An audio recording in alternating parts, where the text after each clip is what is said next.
மாசில் வீணையும் மாலை மதியமும் வீசு தென்றலும் வீங்கிள வேணிலும் மூசு வண்டரை பொய்கையும் போன்றதே ஈசன் எந்த இணையடி நீழலே. எல்லாருக்கும் வணக்கம். ஒரு நிமிஷம் யோசிச்சு பாருங்கள். நம்ம ஒரு வேலையை ஆரம்பிக்கும் போது இது நல்லபடியாக முடியுமா, எனக்கு என்ன கிடைக்கும், நான் ஜெயிப்பேனா தோப்பேனா அப்படின்னு மனசில் ஒரு பயம் ஓடும் இல்லையா? அந்த பலன் மேலே உள்ள பயம் நமக்கு இருக்கிற நிம்மதியை குறைச்சிடாதா? நம்ம வாழ்க்கையில் இது ஒரு ரொம்ப சர்வசாதாரணமான விஷயம், எல்லாருக்கும் வரதுதான். ஒரு இன்டர்வியூக்கு போகிறோம், வேலை கிடைக்குமா கிடைக்காதான்னு ஒரு டென்ஷன். பாஸ் ஒரு ப்ராஜெக்ட் கொடுக்குறாரு, பாஸ் என்ன சொல்வாரோ அப்படின்னு ஒரு பதட்டம். ஒரு சின்ன சமையல் பண்ணால் கூட நல்லா வந்திருக்கா, சாப்பிடுவாங்களா அப்படின்னு மனசுக்குள்ளே ஒரு ஓட்டம். இந்த பலன் மேலே உள்ள பயம் நம்மளை நிறைய நேரம் வேலையை ஒழுங்காக செய்ய விடாமல் பண்ணிடுது. இல்லைன்னா வேலையை செஞ்சாலும் நிம்மதி இல்லாமல் பண்ணிடுது. ஐயோ இப்படி ஆகிடுமோ அப்படி ஆகிடுமோன்னு மனசு அலப்பாயுது. ஆனால் ஆயிரக்கணக்கான வருஷங்களுக்கு முன்னாடியே இந்த மனசோட இந்த பலன் மேலே உள்ள பயத்தை எப்படி ஜெயிக்கிறது அப்படின்னு ஒரு மாஸ்டர் கிளாஸ் நடந்திருக்கு. அதுதான் ஸ்ரீமத் பகவத் கீதை.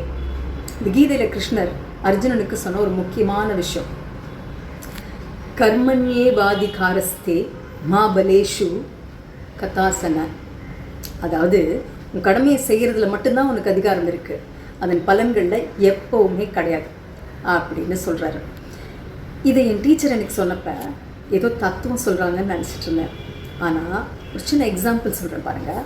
நம்ம ஒரு செடி நடுறோம் இல்லையா, நல்ல மண்ணை பார்த்து தண்ணி ஊற்றி உரம் போட்டு பாதுகாப்பாக வச்சுப்போம். இதுதான் நம்ம கடமை. செடி நல்லா வளருமா, பூக்குமா, காய்க்குமா, இதெல்லாம் நம்ம முடிவு பண்ண முடியுமா?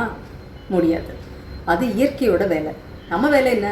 செடியை நல்லா பாதுகாக்கணும், அதை நல்லா பார்த்துக்கணும், அவ்வளோதான். இப்படி பலனை எதிர்பார்க்காம கடமையை செய் அப்படிங்கிற இந்த ரகசியத்தை புரிஞ்சுக்கிட்டோன்னு வச்சுக்கோங்களேன், என்ன நடக்கும் அப்படின்னு கேட்குறீங்க. உங்கள் மனசில் இருந்து அந்த பயம் போயிடும். நம்ம கடமையை நம்ம நல்லா செய்வோம், பலன் நல்லதாக வரும் அப்படிங்கிற கான்ஃபிடென்ஸ் கண்டிப்பாக வந்துடும். அப்போது கவலைகள் குறைஞ்சிரும், மனசில் நிம்மதி வந்துடும். நம்ம செய்கிற வேலை இன்னும் பெஸ்ட்டாக இருக்கும். we will deliver the best இல்லையா? இந்த மாதிரி இன்னும் நிறைய ஆழமான ஆச்சரியமான சீக்ரெட்ஸ், ரகசியங்களை எல்லாம் நம்மளுடைய பகவத்கீதை தொடரில் நாம் கண்டிப்பாக பார்க்க போகிறோம். உங்கள் வாழ்க்கையை, என்னுடைய வாழ்க்கையை, நம்ம எல்லாருடைய வாழ்க்கையையும் மாற்றக்கூடிய இந்த ஞான பயணம், இதில் நீங்களும் ஜாயின் பண்ணணுன்னா மறக்காமல் சேனலை சப்ஸ்கிரைப் பண்ணிவிடுங்க.